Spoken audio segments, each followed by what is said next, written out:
tell God all of my troubles when I get home. Hello and welcome to the History of Africana Philosophy by G.K. Jeffers and Peter Adamson, brought to you with the support of the King's College London Philosophy Department and the LMU in Munich, online at historyofphilosophy.net.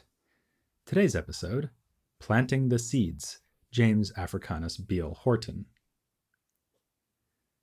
As no one who has been living through 2020 will need to be told, there are few factors that shape human history as much as disease.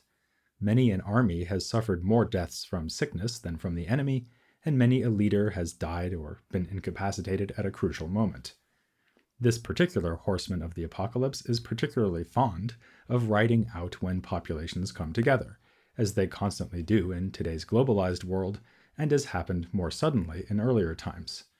We already mentioned in an earlier episode the mass deaths caused by infection when the Europeans invaded what they called the New World, and the horrific mortality rate of enslaved Africans in places like Haiti were due to disease, as well as to overwork and sadistic punishment by the masters. Of course, Europeans were affected too.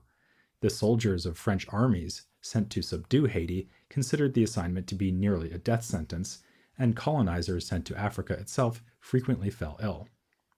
Nor were newcomers to Africa rendered immune by an African lineage. We saw, for instance, how Alexander Crummell and his family suffered from sicknesses after coming to Liberia. Hence the subtitle of a work called Physical and Medical Climate and Meteorology of the West Coast of Africa, published in 1867 by James Africanus Beale Horton. After the already lengthy title, the cover adds the promise, with valuable hints to Europeans for the preservation of health in the tropics. This is also the title of the final chapter of the work, which suggests a range of rules and precautions to be taken by European colonizers. There are recommendations about clothing, food and drink, sleeping arrangements. Here, Horton suggests using mosquito netting, a better idea than he could have suspected, and also ethical conduct. The passions must be regulated, because a strict moral principle, such as observed by Christians, is liable to keep one healthy in body as well as soul. Horton knew whereof he spoke, being both a doctor and a frequent patient, who contracted many ailments in the time of his service with the British Army, thanks to poor sanitation in the military camps. He was a doctor in the army, who was eventually promoted to the rank of Surgeon General. He studied at, and this might sound familiar, King's College London, and then Edinburgh, where he wrote a thesis for his medical degree on the medical topography of the west coast of Africa, including sketches of its botany. But Horton was not a European, he was African, and proudly so, as we can see from his decision to include the word Africanus as part of his name on the title page of his Edinburgh thesis and subsequent publications. He was born in 1835 in Sierra Leone to parents who were recaptives. As we explained in episode 36, after the end of the British slave trade, British ships patrolled the West African coast and liberated captured Africans, with many of these so-called recaptives settling in Sierra Leone.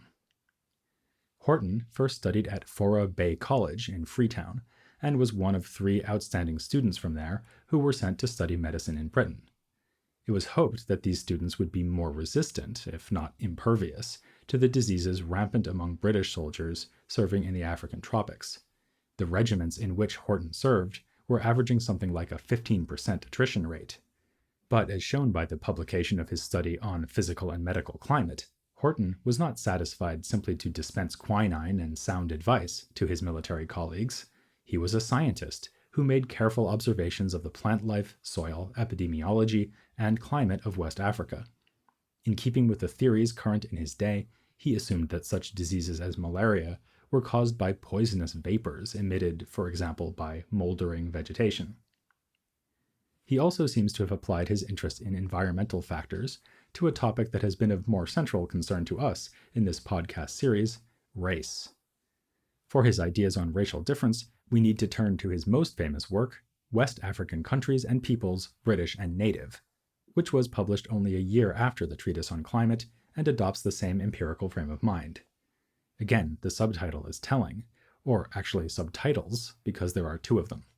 The first, promises a discussion of the requirements for establishing self-government, as recommended in 1865 by the British House of Commons, and we'll come back to this in a bit. The second subtitle is more pithy, saying simply, "and a vindication of the African race." This vindication avoids to a great extent the essentializing approach that we've seen in other 19th century thinkers. Horton is notable for his emphasis on the malleability of races, the way that they are affected by the environment and can change over generations, just like animals do. Admittedly, Horton does make comments about race that may strike us as strange and indeed just empirically false. When it comes to mixed-race people, his views are themselves mixed. He pronounces them less healthy and less energetic, but also rises to their defense by refuting claims that they are never upstanding members of society. Like Crummell and Delaney, he also assumes that mixed-race people will inevitably either merge into one or other races, black or white, or gradually die out. But aside from this dubious claim, he generally insists on what he calls the unity of the races, with factors like climate explaining apparently deep-seated differences. Skin color he discards as basically irrelevant, since black skin is just caused by the same pigment that explains freckles and tanned skin in white people who have been in the sun. As for such features as moral tendencies and intellectual capacity, humans do not differ much, if at all, in these respects, and it is only their upbringing that leads to the wide variation that we see in the peoples of the globe. That's the good news.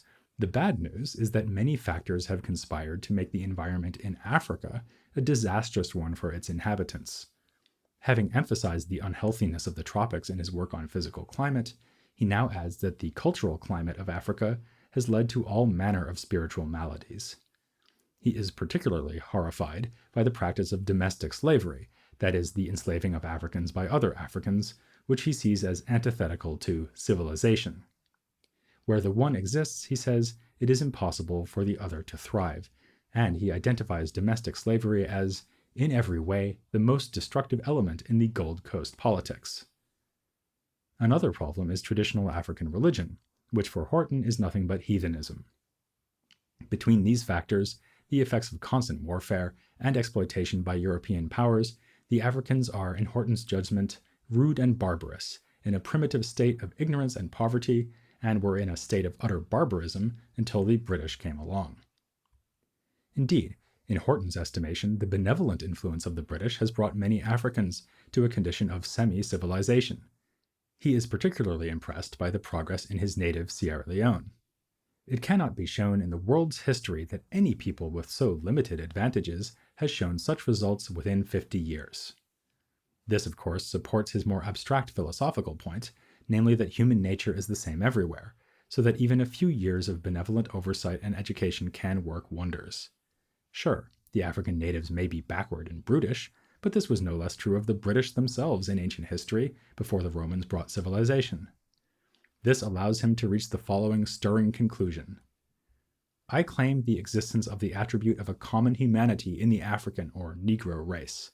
The amount of moral and intellectual endowments exhibited him, as originally conferred by nature, is the same, or nearly so, as that found amongst the European nations, and it is an incontrovertible logical inference that the difference arises entirely from the influences of external circumstances. Truly, natura una et communis omnium est. Since this is the 19th century, he doesn't bother to translate the Latin, so we will. Nature is one and common to all. In developing this thesis, Horton was engaging in a polemic against racist pseudoscientists, men like Carl Vogt, who described the typical African as having a short neck and pendulous belly, which affords a glimmer of the ape beneath the human envelope. Horton laughs this out of court, saying that of the thousands of Africans he's met, none of them fit the grotesque description offered by Vogt. Another sparring partner is the travel writer Richard Burton, whom Horton terms the most determined African hater, on the basis of his luridly racist book, Wanderings in West Africa. Indeed, we can think of Horton's own book on West Africa as a response to Burton's, Horton offering careful observation where Burton aimed at entertaining a white audience who shared his own fiendish hatred against the Negro. Despite this, Horton has plenty of negative things to say about the specific groups who populate West Africa. he announces at the outset that he will restrict himself to the British colonies of Sierra Leone, Lagos, and Gambia, as well as the American settlement of Liberia. He is impressed by the industry and restraint of some of the communities in these regions, but others he deems lazy and corrupt. So, for instance, he draws a stark contrast between the Wolof in the Gambia, who he says are spendthrift and hedonistic, and the Yoruba and Igbo recaptives, who are the reverse. It is perhaps not a coincidence that, as we've already mentioned, both of Horton's parents were Igbo. Still, the fact that Horton is so sensitive to variation and diversity among the native population itself distinguishes him from racist authors like Vogt and Burton, and also from more sympathetic writers who painted all West Africans with a broad brush. A case in point would be Alexander Crummell. As we saw, Crummell ascribed a mobile and plastic nature to the Negro in general. Horton approvingly quotes Crummell on this very topic and agrees that among Africans we can find a passion for imitating others.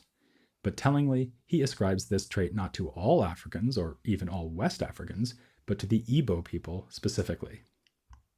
So, we can give Horton credit for an awareness that, as we saw earlier in this series, has sometimes been lacking in the study of African philosophy, namely that it is difficult and questionable to generalize about African cultures. In fact, Horton sees that this is true for some of the same topics we discussed regarding pre-colonial African thought, and makes some remarks that seem startlingly prescient in light of those discussions. For instance, he notes the variation between African religions and credits the Igbo, again, with the monotheism that so many later authors detected in African religions. Like Equiano before him, Horton hypothesizes that the similarity between Igbo and Abrahamic religious beliefs may be no coincidence, since it is possible that a lost tribe of Israel found its way to West Africa, so that Igbo beliefs are thus effectively a form of Judaism. Other ideas mentioned by Horton will ring further bells for us. Like John Mbiti, he discusses limitations on the conception of time. Lacking literacy, the peoples he describes depend on orally transmitted tales and thus have no history, so that successive events, once out of sight, are forever lost. He also reports on theories of personhood, describing ideas of reincarnation in which a person's self can go into a human or animal body. And Horton is sensitive to the differences between African languages spoken in close proximity to each other. While discussing the Gold Coast, or present-day Ghana, he distinguishes between the Twi, spoken by the Akan, and the languages of the Ga and Ewe peoples, noting that these are distinct languages about as different as German, English, and French, if not more so, and each is again subdivided into different dialects. He furthermore hypothesizes that while the Akan tongue has influenced the other two, they are actually more closely related to Yoruba. Here, Horton touches on a topic that was being researched around the same time by another West African scholar named Samuel Ajayi Crowther. We mentioned him briefly in the episode on Crummell. At a young age, Crowther was taken in the domestic slave trade, decried by Horton, and sold to Portuguese buyers, but he was liberated by the British and educated in Sierra Leone at the Fora Bay College, where Horton also studied. Crowther became a pioneering linguist and helped to produce the first Bible in the Yoruba language, which may very well have been the first translation of the whole Bible into a sub-Saharan African language by a native speaker. He also published a text on the vocabulary of this language and the first book ever published on the Igbo tongue. Balancing out Horton's openness to the diversity of West African cultures, there is the undeniable fact that he saw much good in the colonial enterprise that we nowadays take to have been inimical to those cultures. When the British annexed Lagos, he said, "We must unhesitatingly state that it was the greatest blessing that could have happened." As a member of the British Armed Forces, he did not shrink from defending violence in the cause of colonial power, stating that a little despotism is absolutely necessary for governing a semi-barbarous race, as long as the aim is to bring up the governed rapidly in industrial pursuits, education, and general social condition. Ultimately, he thought the British had done far more good than harm. While they had sometimes committed excessive violence, this was because they understood that fear was needed to keep control over a restless native population riven by internal divisions. This brings us back to the first of the two subtitles of Horton's study of West Africa, which tells the reader to expect a treatment of the prospects for self-governance in this region of the world. He praises the British government for its stated aim of gradually withdrawing from its colonies, with the exception of Sierra Leone, and quotes from the minutes of a House of Commons Committee on African Affairs. In this testimony, it's admitted that it might be 50 years or even a full century until the Africans are capable of political independence, but Horton is more optimistic. Radical reforms of the kind he proposes could make it possible in less than a quarter of a century to install in a place like the Gambia an enlightened native king chosen by universal suffrage. He envisions a gradual transition in which monarchs are put in overall command over the lesser potentates who now style themselves kings, something Horton finds somewhat ridiculous, since some of them reign over nothing more than a single village. In another resonance with topics we discussed earlier, Horton is aware that African peoples often conduct politics in a communitarian fashion. In matters of great interest, he reports, in many cases, a whole nation assemble together for deliberation. So he sees native governance as being a mix of monarchical and republican tendencies. Nonetheless, he insists on the need for a single ruler in the decolonized state of the future in order to keep different factions in line. Note, however, that, as just mentioned, this king is to be chosen by universal suffrage, that is, elected and not simply put in post by the departing colonial power. Horton's plan for the British colonies may be usefully compared to that of Cromwell for Liberia. The two agreed about the fundamental value of what they called civilization and about the need to import it into Africa from the outside. Horton says so quite explicitly. It is impossible for a nation to civilize itself. Civilization must come from abroad. This side of Horton leads him to condemn indigenous cultural practices. Even the carrying of swaddled infants comes in for his harsh criticism, since it supposedly deforms their bodies. At times, Horton can be almost comically blind to the appeal of traditional African life. In one passage, he complains about the way that the men of the Gold Coast are able to spend most of their time sitting about telling stories, since they subsist on a simple diet and have no ambition for economic advancement, which actually doesn't sound half bad. But it moves Horton to grumble, this shows a very low scale of civilization. To be fair, his critical attitude in this passage is in part based on the unequal distribution of labor between men and women, with more falling on the latter. Horton saw, however, that a brighter future demanded more than the establishment of European habits and institutions on African soil. To flourish, the colonies needed to stop being colonies. Horton provides detailed proposals for a constitution of an independent nation in West Africa, and though this is clearly based on the British model, it would be put in place by the votes of Africans. Under his system, the African element would be free to express itself. For the same reason, he complains that under colonial rule, the involvement of natives in the Legislative Council has been trivial, mere window dressing to disguise a British monopoly on power. Paying tribute to his expertise in botany, then, we might say that Horton wanted to plant the seeds of a strong and independent West Africa. His numerous practical proposals for improvements there, which included the creation of banks and a post office, the use of vaccines, and, yes, the planting of well-chosen crops, like tobacco, were all towards this end. Along the same lines, he envisioned several projects for improving education in the colonies. He wanted to see a medical school established in Sierra Leone, and his old school, the Fora Bay College, transformed into a full-blown university for West Africa.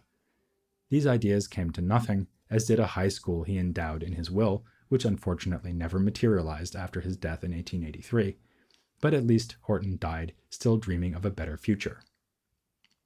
According to the Nigerian philosopher Olufemi Taiwo, who has celebrated Horton, Crowther, and others as apostles of modernity, simply put, when we shall have devoted to his political, philosophical writings the attention they deserve, we would have to conclude that Horton was also one of the pioneer political philosophers of the modern age in Africa. Which is not to say that his program for West Africa is beyond criticism. The kind of education Horton wanted to see was modeled closely on what he himself experienced in England and Scotland. Western-style education and acculturation was the only way for Africa to be lifted out of what he called utter darkness and barbarism. Writing in 2000, the Kenyan author Ngugi wa Thiong'o judged this a failing on Horton's part, and contrasted Horton with one of his contemporaries who was more open-minded, able not just to catalog and describe the languages, beliefs, and practices of indigenous Africans as Horton did, but actually to value them. This was Edward Blyden, a colleague of Cromwell's in Liberia, quoted with approval by Horton concerning the great strides made by the Liberians in the most challenging of circumstances. For Ngugi wa Thiong'o, Blyden represented a fundamentally different approach than that taken by Horton, especially through placing greater value on African languages. Blyden, writes Ngugi, rejects the assumptions underlying the relationship of Africa to the world, which equates knowledge, modernity, modernization, civilization, progress, development, whatever the name, to an acquisition of European tongues. There are hundreds of languages in Africa and the world, each of which is a unique store of memories and thoughts and experiences which are of benefit to human life. Whether it is right to value Blyden's agenda for the uplift of Africans more highly than Thornton's is a question we'll let you judge for yourself after we've looked at Blyden's own career and ideas next time here on The History of Africana Philosophy. I'm gonna tell God